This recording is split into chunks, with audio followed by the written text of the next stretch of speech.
Friends, welcome to my channel divorce Indian गाय।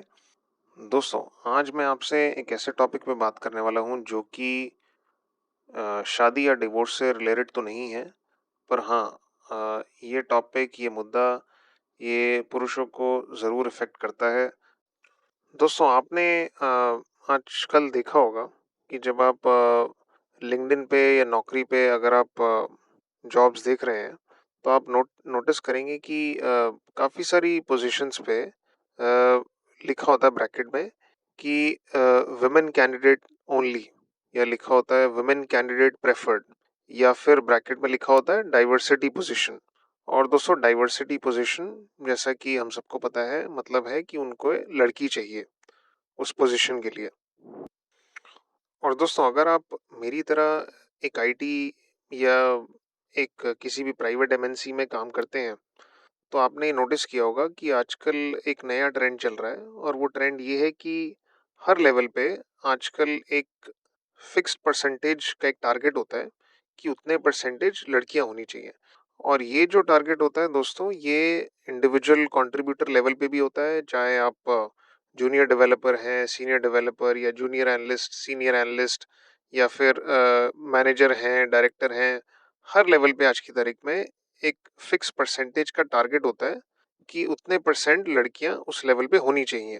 और दोस्तों, जितना मुझे समझ आया, जितना मैंने देखा है, ये जो ट्रेंड है या ये जो चीज़ है, ज़्यादातर प्राइवेट एमएनसीज ज़्यादा फॉलो करती हैं, आईटी कंपनी ज़्यादा फॉलो करती हैं, जहाँ पे फिजिकल वर्क या लेबर नहीं रिक्वायर्ड है, जहाँ पे आपको कंप्यूटर के आगे बैठ के काम करना है, लैपटॉप के आगे बैठ के काम करना है। उस तरह की कंपनीज में मैं ये ट्रेंड ज़्यादा देख रहा हूँ। दोस्तों, वैसे तो प्राइवेट सेक्टर या जो प्राइवेट कंपनीज हैं, हमेशा से रिजर्वेशन के खिलाफ रही हैं, और वो हमेशा से जो है मेरिट के पक्ष में रही हैं। पर जो आजकल जो ट्रेंड चल रहा है, अ, उसको देख के ये लगता है कि प्राइवेट कंपनीज भी आज की तारीख में एक तरह का सॉफ्ट रिजर्वेशन को सपोर्ट कर रही हैं, और एक तरह के सॉफ्ट रिजर्वेशन को बढ़ावा दे रही हैं। और दोस्तों, हर कंपनी में, मेरी कंपनी में भी ये जो ट्रेंड चल रहा है, इसको बोलते हैं कि हम डाइवर्सिटी को बढ़ा रहे हैं, कि हम डाइवर्सिटी को बढ़ावा दे रहे हैं। पर दोस्तों, एक चीज़ जो मुझे समझ नहीं आती, वो ये है कि क्या डाइवर्सिटी का मतलब सिर्फ लड़कियां ही हैं?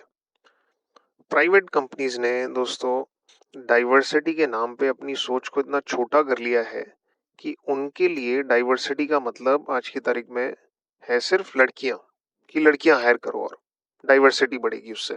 पर दोस्तों, डाइवर्सिटी का मतलब सिर्फ लड़कियां नहीं होता। डाइवर्सिटी का मतलब होता है अलग अलग तरह के लोग।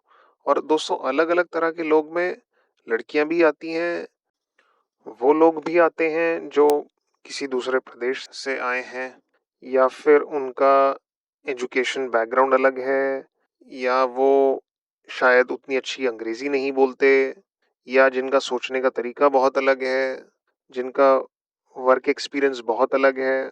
शायद वो पहले आर्मी में थे या किसी और प्रोफेशन में है। दोस्तों, आइडिया, डाइवर्सिटी का आइडिया है कि आप अलग अलग तरह के लोग लेके आएंगे, तो अलग अलग तरह के लोग, अ, हर इंसान अलग तरीके से सोचेगा, और आप प्रॉब्लम को अलग तरीके से देख पाएंगे। पर ना जाने क्यों दोस्तों, प्राइवेट कंपनीज की सोच इतनी छोटी हो चुकी है कि उनका जो डाइवर्सिटी से मतलब है, वो सिर्फ लड़कियां हैं। दोस्तों, इस पे मेरा जो मत है, या जो मेरा व्यू है, वो ये है कि मुझे लगता है कि ये गलत है। मुझे लगता है कि जो आपको मौका मिलना चाहिए, जो किसी भी इंसान को मौका मिलना चाहिए, वो उसकी काबिलियत, उसकी योग्यता और उसके मेरिट पे मिलना चाहिए। तो खाली सिर्फ इसलिए किसी को हायर कर लेना, या किसी को प्रमोशन दे देना क्योंकि वो सिर्फ लड़की है, और मेरिट पे ना जाना, काबिलियत या योग्यता ना देखना, मुझे लगता है ये गलत है, और लड़कों के लिए ये एक अनफेयर चीज़ है दोस्तों। और दोस्तों, मैंने जो नोटिस किया है अपनी कंपनी में भी, और अपनी पिछली कंपनी में भी, मैंने ये नोटिस किया है कि जिस तरीके से डाइवर्सिटी की जो हायरिंग की जा रही है, या जो टारगेट्स, डाइवर्सिटी के टारगेट्स हैं जो मीट किए जा रहे हैं, उसमें वो मीट ऐसे किए जा रहे हैं कि आप इंसान की काबिलियत या उसका जो स्किल है या वो नहीं देख रहे हैं, सिर्फ जेंडर देख रहे हैं। अच्छा लड़की है, ले लो भाई, टारगेट मीट करना है। दोस्तों मैं आपके साथ दो एग्जाम्पल शेयर करूंगा। तो जो पहला एग्जाम्पल है, ये तकरीबन इस बात को 3-4 साल हो गए। तो एक पोजीशन थी जिसके लिए मैं अप्लाई करना चाहता था। तो और मैनेजर की पोजीशन थी। तो मैंने अप्लाई करने से पहले सोचा कि मैं जो उसका हायरिंग मैनेजर है वहाँ पे एक बार उससे बात कर लेता हूँ। हायरिंग मैनेजर से मेरी बातचीत अच्छी थी, तो मैंने उससे बातचीत की। तो मैंने बोला कि सर मैं ये पोजीशन है आपके अंडर, मैं इसमें अप्लाई करना चाहता हूँ।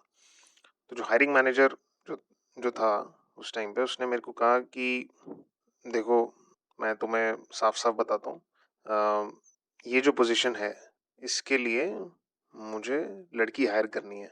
तो इसलिए अगर तुम अप्लाई कर भी दोगे और तो मैं इंटरव्यू तो कर लूँगा, पर मुझे इस पोजीशन के लिए लड़की ही चाहिए। तो ये तो दोस्तों था मेरा पहला एक्सपीरियंस।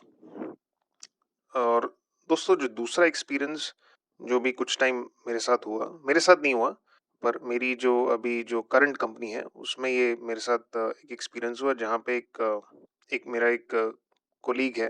तो मैं उससे बात कर रहा था। तो मुझे बता रहा था कि उसकी टीम में कुछ पोजीशंस हैं और उसकी टीम बढ़ रही है, वो अपनी टीम उसकी टीम एक्सपैंड कर रही है। तो बोल रहा था कि उसको उसके मैनेजर ने बोला है कि तुम्हारी टीम में सिर्फ, और उसकी मैनेजर जो है वो एक महिला है। तो उसकी मैनेजर ने उसको बोला है कि तुम्हारी टीम में तो सारे लड़के ही हैं, थोड़ी डाइवर्सिटी भी लेके आओ। तो उसके चक्कर में उसने एक लड़की को अपनी टीम में लिया है, और उस लड़की को सिर्फ इसलिए लिया है उसने क्योंकि वो लड़की है, और उसको अपनी टीम में डाइवर्सिटी बढ़ानी है, जो कि उसके मैनेजर ने उसको बोला है डाइवर्सिटी बढ़ाने के लिए। तो दोस्त दोनों एग्जाम्पल जो मैंने आपके साथ शेयर किए, उसमें प्रेफरेंस ये नहीं थी कि, या कोशिश ये नहीं थी कि बेस्ट बेस्ट इंसान पोजीशन के लिए लिया जाए। कोशिश ये थी कि, या कोशिश ये की जा रही थी किसी तरह से लड़की ले आए जिससे कि हमारा डाइवर्सिटी का टारगेट मीट हो जाए। दोस्तों ये जो डाइवर्सिटी डाइवर्सिटी हायरिंग है, ये दो तरह की महिलाओं को इम्पैक्ट करती है, दो तरह की महिलाओं को फायदा देती है। सबसे पहले तो वो महिलाएं जो ऑलरेडी जॉब कर रही हैं। तो दोस्तों मुझे तो समझ नहीं आता कि उनको एक्स्ट्रा क्या मदद की ज़रूरत है।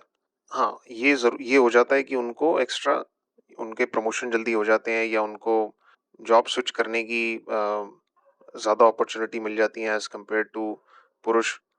पर मुझे ये समझ नहीं आ रहा कि उनको मदद की कहाँ ज़रूरत है, नंबर 1। दूसरी जो कैटेगरी महिलाओं की जो जिनको एक्चुअली फ़ायदा होता है, वो है कैंपस हायर। वो महिलाएं अ, जो अभी अपनी ग्रेजुएशन उन्होंने ख़त्म की है, और ज़्यादातर जो कंपनीज़ हैं दोस्तों, वो अच्छे कॉलेजेस जाके कैंपस हायरिंग करती हैं। तो वहाँ पे भी मुझे समझ नहीं आ रहा कि लड़कियों को एक्स्ट्रा प्रेफ़रेंस देना मतलब कितना सेंस बनाता है। अगर आप एक अच्छे कॉलेज जा रहे हैं कैंपस हायरिंग करने, और वहाँ पे जो लड़कियाँ हैं वो अच्छे कॉलेज से ग्रेजुएशन कर रही हैं, उन्होंने अपनी बीटेक या बीएससी या जो भी ग्रेजुएशन वो कर रही हैं, उन्होंने उसको पूरा किया, तभी वो जो कैंपस हायरिंग की ड्राइव है उसमें वो बैठ पा रही हैं। तो मुझे समझ नहीं आ रहा वहाँ पे भी एक्स्ट्रा मदद करना का क्या सेंस बनता है महिलाओं की, कि आप एक्स्ट्रा उनको प्रेफरेंस दे रहे हो कि हमें तो सिर्फ लड़की ही चाहिए। अगर दोस्तों आपको महिलाओं की सही में मदद करनी है, तो आप उन महिलाओं की मदद कीजिए या उन लड़कियों की मदद कीजिए जो गरीब हैं, जो पढ़ाई अफोर्ड नहीं कर सकती, या जो स्कूल नहीं जा पा रही हैं, या जो कॉलेज नहीं जा पा रही हैं। अगर आप उनकी मदद करेंगे, उनको आप स्कूल जाने में मदद कीजिए, उनकी पढ़ाई में आप मदद कीजिए, तो मैं मानूंगा कि हाँ, आप असल में या एक्चुअली में आप जो है महिलाओं की मदद कर रहे हैं। आप उनकी मदद कर रहे हैं, या जो आप उनको फेवर दे रहे हैं, आप उनको प्रेफरेंस दे रहे हैं जिनको मदद की ज़रूरत ही नहीं है। इसलिए दोस्तों मैं ये बोलता हूँ कि जो डाइवर्सिटी हायरिंग का ये जो कॉन्सेप्ट आजकल चल रहा है प्राइवेट कंपनीज में, ये बिल्कुल फेक है। इसका कोई सेंस नहीं बनता। ये सिर्फ कंपनीज कर रही हैं अपने आप को अच्छा दिखाने के लिए, और अपने जो भी लीडर्स या मैनेजर्स जो ये करते हैं, वो अपने नंबर्स को या टारगेट को मीट करने के लिए करते हैं। और दोस्तों अगर मैं बात करूं कि इसका पुरुषों पे क्या असर पड़ने वाला है, तो दोस्तों पुरुषों पे इसका असर ये पड़ेगा कि पहले तो सिर्फ ज़्यादातर पुरुष ही काम करते थे और फिर महिलाएं आ गई काम करने, जो कि अच्छी बात है, जिसको मैं गलत नहीं मानता। तो पहले अगर मानिए कि अगर 100 पोजीशन या 100 नौकरियां होती थी तो उसके लिए खाली पुरुष आपस में पुरुषों में कंपटीशन होता था। अब पुरुषों के साथ साथ महिलाएं भी हैं, जो कि बिल्कुल गलत बात नहीं, जो कि अच्छी बात है। पुरुष और महिलाएं दोनों काम कर रही हैं। पर दोस्तों गलत बात यह है कि एक तो नौकरियां 100 ही हैं, उसके लिए पुरुष और महिला दोनों आपस में कंपटीशन कर रहे हैं। पर अब आप उसमें महिलाओं को एक्स्ट्रा आप उनको फेवर दे रहे हो। आप काबिलियत के हिसाब से नहीं देख रहे हो, आप उनको एक्स्ट्रा फेवर दे रहे हो। तो आप पुरुषों के लिए और मुश्किल कर रहे हो चीज़ें, जो कि मुझे लगता है गलत है। पर दोस्तों इसका मतलब ये है कि हमें और ज़्यादा मेहनत करनी पड़ेगी नौकरी हासिल करने के लिए, वो प्रमोशन हासिल करने के लिए। और दोस्तों मुझे लगता है कि ये चीज़ आगे थोड़ी-सी और हमारे लिए मुश्किल ही होने वाली है। तो ज़रूरी है जो चीज़ आ रही है उसके बारे में हम अवेयर रहें और अपने आप को प्रिपेयर करें उसके हिसाब से। और दोस्तों मैं तो नहीं समझ पा रहा हूँ कि ये जो डाइवर्सिटी हायरिंग है इससे समाज की कैसे मदद हो रही है। हो सकता है मैं कोई पॉइंट मिस कर रहा हूँ, कुछ चीज़ नहीं सोच पा रहा हूँ। पर अगर आपको समझ आता है कि इससे कैसे समाज की मदद हो रही है तो प्लीज़ कमेंट करके ज़रूर बताएं। मैंने जो अपना दिमाग है उसको फिक्स नहीं रखा हुआ है। अगर कोई अच्छा आर्ग्यूमेंट या अच्छा पॉइंट आएगा तो मैं इसको ज़रूर अपनाऊंगा, और अपना अगर वो पॉइंट अच्छा है तो मैं अपना जो सोचने का नज़रिया है उसको ज़रूर बदलूंगा। थैंक यू दोस्तों।